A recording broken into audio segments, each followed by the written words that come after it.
اب میں آپ کو ذرا اس جو انسانوں میں سے انسان دشمنی کا جن کا سب سے بڑا رول ہے، میں ان کی 2000 سالہ تاریخ کا آپ کے سامنے نقشہ رکھنا چاہتا ہوں۔ ان 1400 سال کا تو میں نے صرف 4 آپ کو پوائنٹس بتائے۔ موسیٰ سے عیسیٰ تک 1400 برس علیہ الصلوۃ والسلام، 2 مرتبہ عروج، 2 مرتبہ زوال، اشیریوں کے ہاتھوں پٹوائی، بابلیوں کے ہاتھوں پٹانا، گریکس کے ہاتھوں مرمت، رومنس کے ہاتھوں مرمت۔ یہ جو 2000 سال ہیں، کیونکہ اب تو ظاہر بات ہے 21ویں صدی شروع ہو گئی، 20 صدیاں حضرت مسیح کو پوری ہو گئیں۔ پہلی بات نوٹ کیجئے، حضرت مسیح کی پیدائش ہے سن 1 قبل مسیح۔ یہ نقطہ آپ نے کبھی سنا ہے یا نہیں؟ جب ملینیم کا سلسلہ شروع ہوا تھا پچھلے سال، تو میں نے بیان کر دیا تھا کہ ایک عجیب حساب کے اندر انہوں نے غلطی کی ہوئی ہے۔ حضرت مسیح کی پیدائش ہوئی 25 دسمبر کو، سن انہوں نے شروع کر دیا، جو اس کے بعد جنوری آئی تو پہلا سال شروع ہو گیا۔ اگر جنوری سے پہلا سال شروع ہوا تو یہ 6 دن جو ہیں تو اس کے پچھلے سال میں تھے، لہذا کہا جائے گا کہ Jesus Christ was born 1 year before Christ, BC۔ تو 1 قبل مسیح میں حضرت مسیح کی پیدائش ہوئی۔ یہ آخری اسرائیلی نبی اور رسول۔ یہودی علماء کی مخالفت، دشمنی، سولی پر چڑھوا دینا میں بیان کر چکا ہوں۔ سن 33 عیسوی میں، جبکہ حضرت مسیح کی عمر 33 برس تھی، اللہ تعالیٰ نے انہیں زندہ آسمان پر اٹھا لیا، لیکن یہودیوں نے اپنے خیال کے مطابق انہیں سولی پر چڑھوا دیا، ان کی موت واقع ہو گئی۔ اگرچہ اس کے بعد یہ اختلاف ہے ان میں، یہودی کہتے ہیں وہ سولی پر چڑھ گیا، ختم ہوا، مر گیا، عیسائی کہتے ہیں نہیں، انتقال ہوا ہے مسیح کا صلیب پر، لیکن پھر وہ دوبارہ زندہ ہو گئے ہیں۔ ان کی لاش ایک غار میں رکھ دی گئی تھی، وہاں ریزریکشن ہو گیا، ان کا باعث بعد الموت وہیں ہو گیا، اور پھر انہیں اللہ نے زندہ آسمان پر اٹھا لیا۔ تو ہمارے اور عیسائیوں کے درمیان نوٹ کر لیجئے، یہ چیز مشترک ہے کہ حضرت مسیح آسمان پر زندہ اٹھائے گئے۔ فرق کیا ہے؟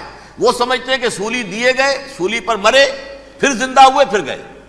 ہم سمجھتے ہیں کہ نہیں، وما صلبوہ وما قتلوہ، انہوں نے نہ صلیب دے سکے انہیں اور نہ انہیں قتل کر سکے، بل رفعہ اللہ الیہ، اللہ نے اٹھا لیا۔ پھر ہمارا اور یہ اس کا عیسائیوں کا ایک اور اتفاق ہے، سیکنڈ کمنگ آف جیسس، حضرت مسیح دوبارہ آئیں گے۔ یہ عیسائیوں کا بھی عقیدہ ہے اور ہمارا بھی۔ بہرحال تو جیسا کہ میں نے عرض کیا کہ اس وقت یہ عذاب استیصال، عذاب اکبر کے مستحق ہو چکے تھے، لیکن اللہ نے ان کی مدت دراز کی ہے، لیکن ان پر دنیاوی عذاب کا ایک کوڑا جو ہے اللہ تعالیٰ کی طرف سے اسی وقت برسا۔ دنیاوی عذاب دنیا میں رہتے ہوئے ختم نہیں کیا۔ 37 برس بعد، حضرت مسیح کے رفع سماوی کے 37 برس بعد، سن 70 میں یہودیوں نے بغاوت کی رومیوں کے خلاف۔ رومی ٹائٹس جنرل تھا ایک، اس نے پھر جو حملہ کیا ہے، 1,33,000 یہودی ایک دن میں قتل کیا یروشلم میں، اور ہیکل سلیمانی گرا دیا۔ وہ ہیکل پہلے بھی گرا تھا، پہلے 1400 سال کے دوران میں بھی نبوکڈنیزر نے گرایا تھا، لیکن پھر اس کے 150 سال بعد انہوں نے دوبارہ بنا لیا تھا، اس لیے وہ اسے سیکنڈ ٹیمپل کہتے ہیں۔ پہلا ٹیمپل جو حضرت سلیمان نے بنایا تھا، نبوکڈنیزر نے گرا دیا 587 قبل مسیح میں، پھر دوبارہ انہوں نے 150 سال کے بعد بنا لیا۔ وہ اس تاریخ کا حصہ ہے، میں نے جس کے بارے میں آپ کو تفصیل نہیں بتائی۔ اس میں یہ ہوا سن 70 میں وہ گرا دیا گیا، وہ آج تک گرا پڑا ہوا ہے۔ نمبر 2، یہ کہہ دیا گیا کہ یہودیوں اس ارض فلسطین سے نکل جاؤ، تم یہاں نہیں رہ سکتے اب۔ لہذا جس کا جہاں سینگ سمایا چلا گیا، یورپ میں چلے گئے، ایشیا میں آ گئے، عرب میں آ گئے، یہ 3 قبیلے جو رات بھی میں نے عرض کیا تھا، بنو قینقاع، بنو نذیر اور بنو قریظہ، یہ وہاں سے آ کے مدینے میں آباد ہو گئے۔ جس کا جہاں سینگ سمایا، افریقہ میں، ہندوستان میں، جہاں چلے گئے، ڈایاسپورا اسے کہتے ہیں، وہ آپ نوٹ کر لیجیے اس لفظ کو، ڈایاسپورا، ہمارا دور انتشار، جبکہ ہمیں ہماری اصل سرزمین تو فلسطین ہے، حضرت ابراہیم کا مسکن، حضرت اسحاق حضرت یعقوب کا مسکن فلسطین، یہ ہے ہماری اصل جاگیر، یہ تو ہماری جدی پشتی جاگیر ہے، لیکن یہاں سے نکال دیے گئے سن 70 عیسوی میں، اور وہاں سے لے کے 1917 تک ان کا ڈایاسپورا جاری رہا۔ یہ دور انتشار ہے۔ اس دور انتشار کے اب چند حصے ہیں جس کو میں چاہتا ہوں کہ آپ علیحدہ علیحدہ سمجھ لیں۔ دور انتشار کا جو پہلا جو ہے تقریباً 300 برس، رومی حکمران تھے، وہ یہودیوں کے بھی دشمن تھے اور عیسائیوں کے بھی دشمن تھے، عیسائی اور یہودی ایک دوسرے کے بھی دشمن تھے، لیکن رومی سمجھتے تھے کہ یہ ایک ہی تھیلی کے چٹے بٹے ہیں۔ رومیوں کے نزدیک عیسائی بھی یہودیوں ہی کا ایک فرقہ تھے، کوئی علیحدہ مذہب تو تھا ہی نہیں، لہذا رومی جو ہیں رومنز وہ ان دونوں کو ستاتے تھے، مارتے تھے، اور یہ آپس میں لڑتے تھے، یہودی عیسائیوں کو مارتے تھے، عیسائی یہودیوں کو مارتے تھے۔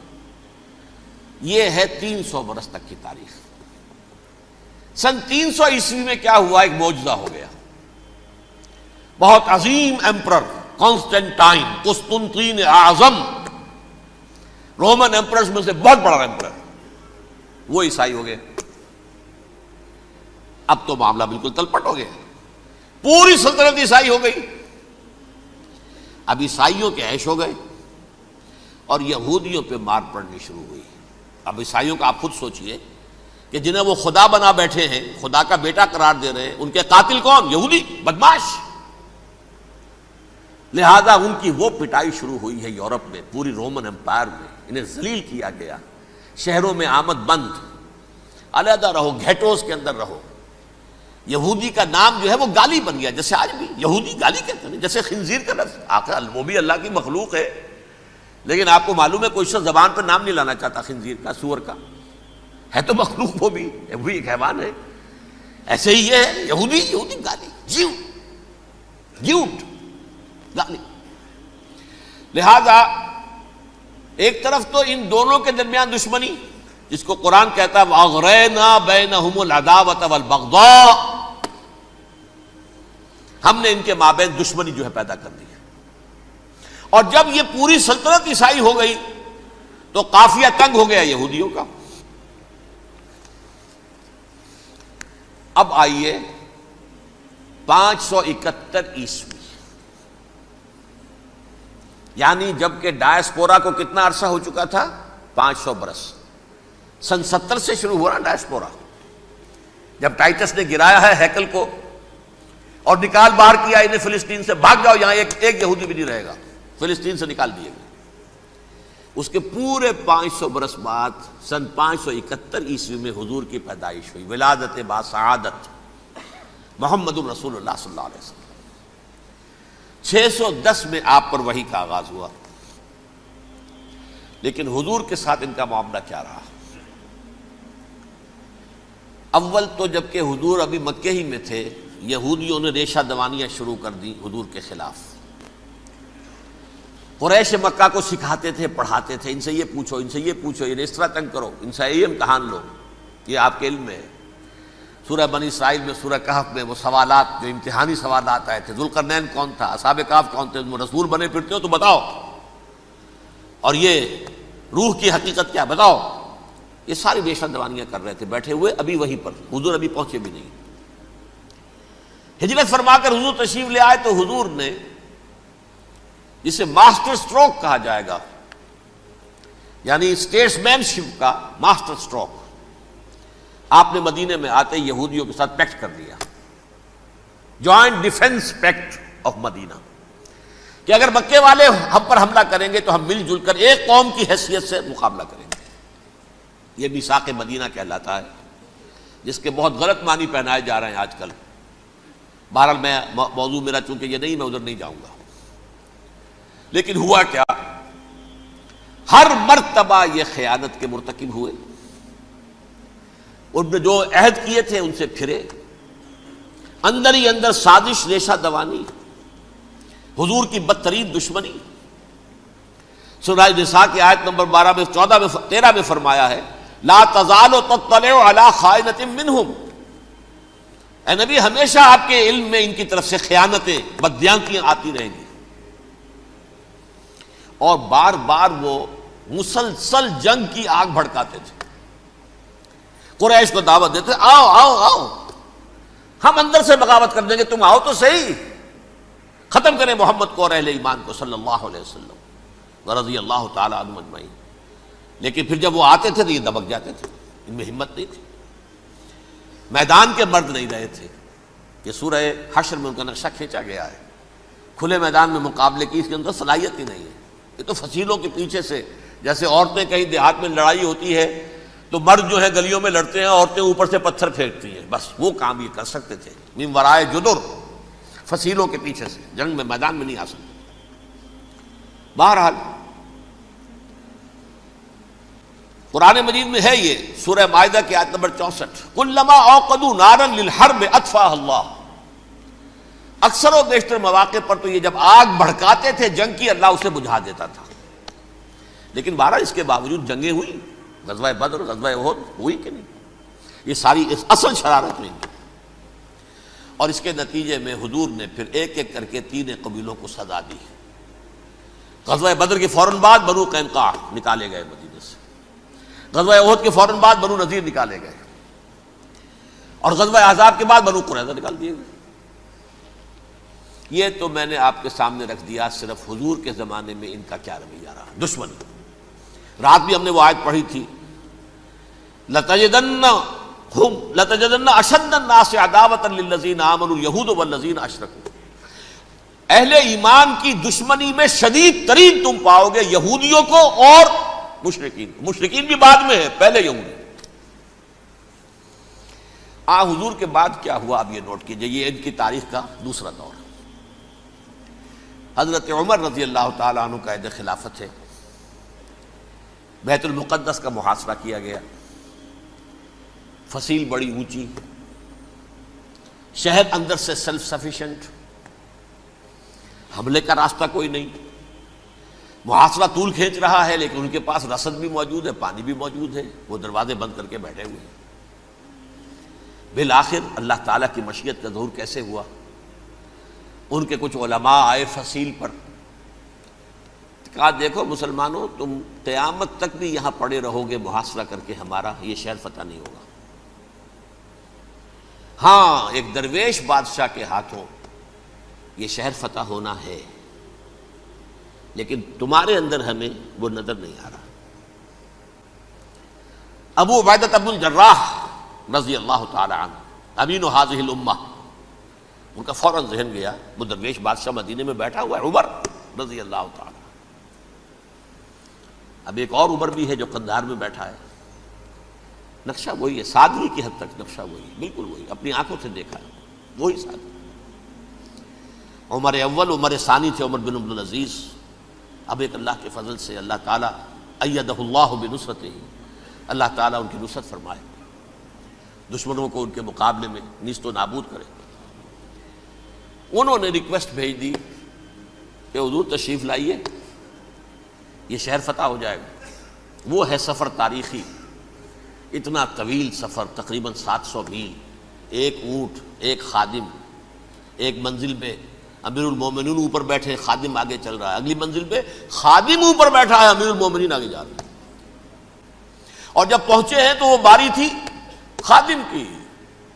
انہوں نے ہاتھ جوڑ دیا، حضور خدا کے لیے تم کیا کہیں گے لوگ، وہ میرا برا حال کر دیں گے، تمہیں شرم نہیں آئی؟ امیر المومنین پیدل آگے چل رہے ہیں نکیل پکڑ کر، اور تم بیٹھے ہو اوپر براجمان ہو.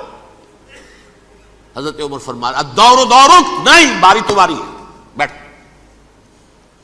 اس حال میں پہنچے ہیں.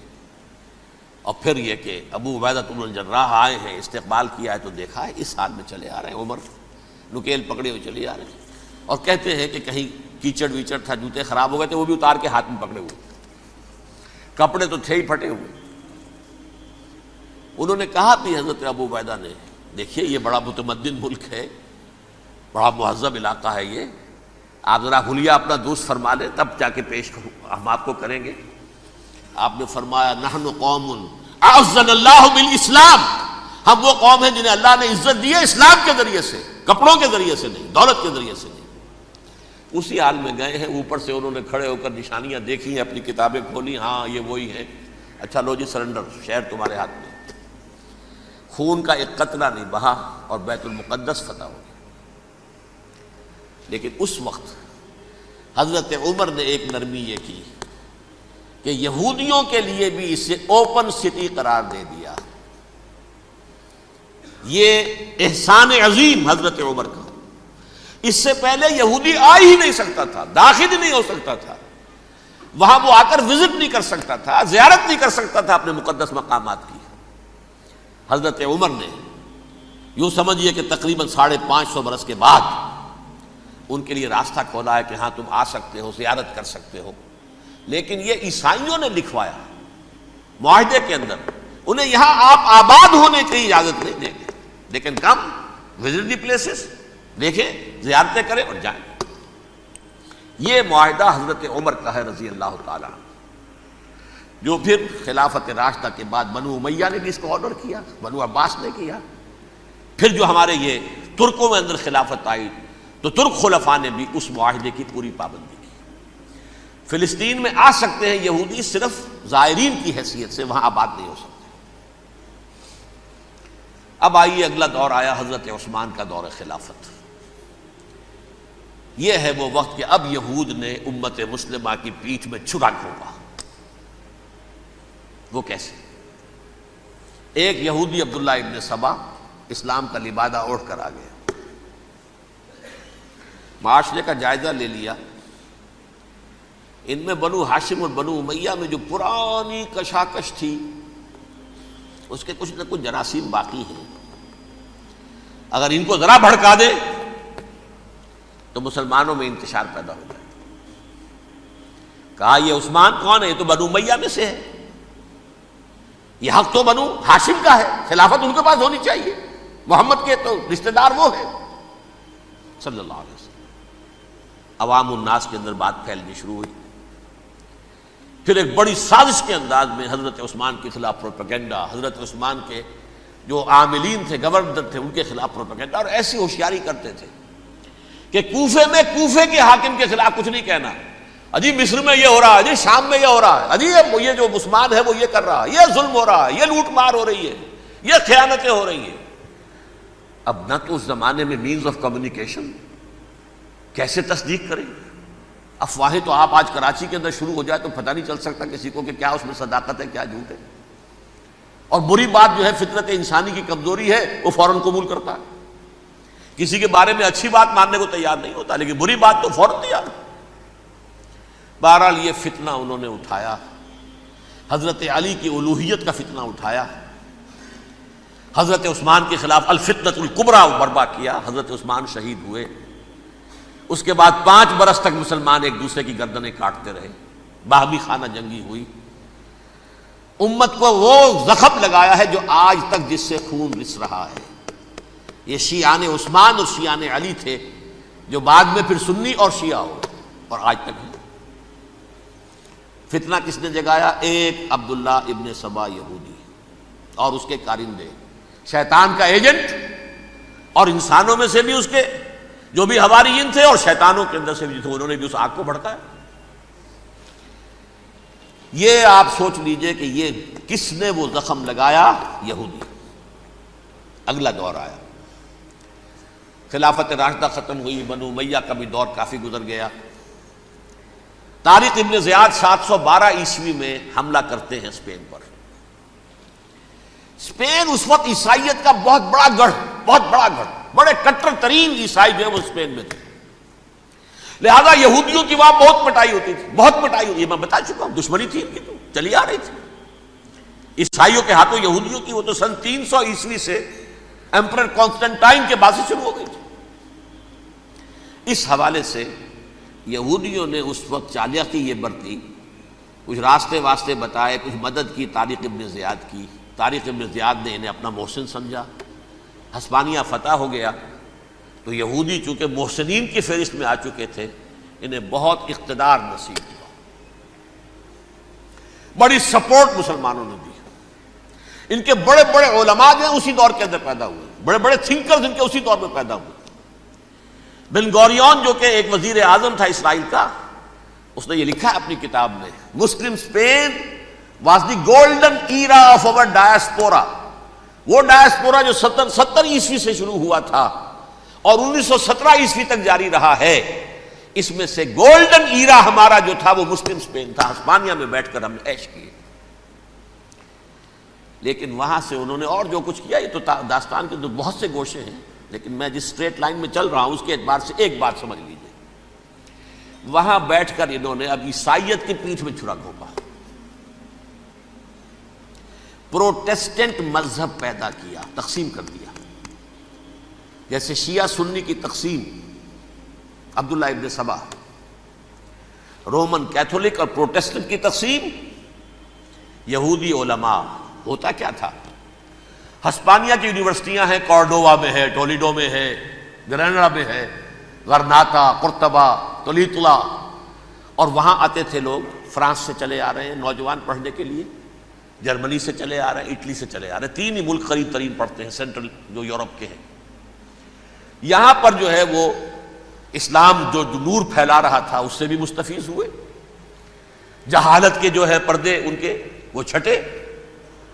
اس کے ساتھ ہی وہ یہودی وہاں ان کے اندر جو جراثیم داخل کر رہے تھے، وہ اس عیسائیت کے خلاف بغاوت، جو اس وقت دنیا میں عیسائیت اس وقت تھی. پوپ کا راج تھا دنیا میں اس وقت. یورپ میں جو عیسائیت تھی اس میں ایک طرف بادشاہ تھے، لیکن بادشاہوں کی حیثیت وہاں پر یوں سمجھ لیجئے کٹ پتلیوں کی تھی. اصل قوت پوپ کے ہاتھ میں تھی. اور پوپ کو انہوں نے، جیسے قرآن نے کہا، اتخذوا احبارهم ورهبانهم اربابا من دون اللہ. چونکہ سینٹ پال نے شریعت موسوی ساقط کر دی تھی تو اب شریعت تھی ہی نہیں. پوپ کو اختیار تھا جس چیز کو چاہے حلال قرار دے دے، جس چیز کو چاہے حرام قرار دے دے. اتخذوا احبارهم ورهبانهم اربابا من دون اللہ. انہوں نے کہا صاحب یہ پوپ کس بلا کا نام ہے، یہ بھی انسان ہے. بات تو ٹھیک تھی نا. اصل حیثیت تو کتاب کی ہونی چاہیے نا، ڈیوائن بک، دی ریویلڈ اسکرپچر. لہذا اور یہ کتاب ہر شخص پڑھ سکتا ہے. کوئی پوپ کے باپ کو جو ہے کوئی اس کے لیے پروپرائٹری رائٹس تو نہیں ہے کہ صرف پوپ پڑھ سکتا ہے یا پادری پڑھ سکتے ہیں. ہم بھی پڑھ سکتے ہیں، ہم بھی سمجھ سکتے ہیں. یہ باتیں تھیں کہ جن کو بڑھا چڑھا کر بیان کر کے اور پوپ کا اقتدار ختم کرا دیا اور توجہ مرکوز کر دی بائبل کی طرف. اب بائبل میں بڑا حصہ تو اولڈ ٹیسٹامنٹ کا ہے. نتیجہ کیا ہوا؟ یہود کی عظمت پروٹیسٹنٹس کے نزدیک مسلم ہو گئی. اصل قوم تو یہ ہے. وہ دشمنی بدلی کہ نہیں بدلی؟ موسیٰ کے امتی یہ ہے، تورات موسیٰ کو دی گئی، ابراہیم کی نسل یہ ہے. لہذا وہ جو دشمنی تھی، جو عداوت تھی کہ ہمارے خدا کو سولی چڑھانے والے ہیں یہ بدماش، اس کا ازالہ ہوا. اس پروٹیسٹنٹ مذہب کے نتیجے میں یہ میں اب آپ کو بتاتا ہوں کہ ایک نتیجہ وہ نکلا ہے جسے برٹرنڈ رسل نے بیان کیا ہے. اس کی کتاب ہے ان پریز آف آئیڈلنس، صفحہ 108. وہ لکھتا ہے the Christians retaining the Judaic belief in special revelation added to it the Roman desire for worldwide domination and the Greek taste for metaphysical subtleties. The combination produced the most fiercely persecuting religion that the world has yet known. یہ 3 چیزیں آ کر عیسائیت میں مل گئی. ایک تو جب یہ اولڈ ٹیسٹمنٹ جو ہے وہ ان کے ہاتھ میں آ گئی، اور اس کے میں کچھ آپ کو بتا دیتا ہوں کہ اولڈ ٹیسٹمنٹ کی تعلیمات، کیونکہ یہ اولڈ ٹیسٹمنٹ جو ہے یہ محرف تھی.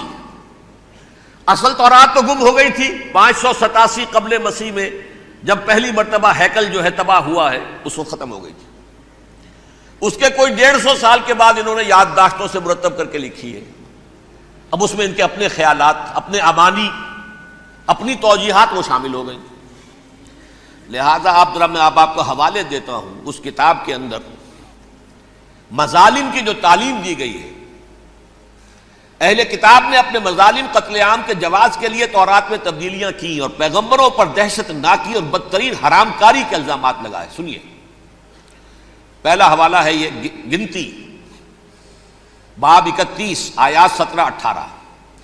اس لیے ان بچوں میں جتنے لڑکے ہیں سب کو مار ڈالو، اور جتنی عورتیں مرد کا منہ دیکھ چکی ہیں ان کو بھی قتل کر ڈالو، لیکن ان لڑکیوں کو جو مرد سے واقف نہیں اور اچھوتی ہیں اپنے لیے زندہ رکھو.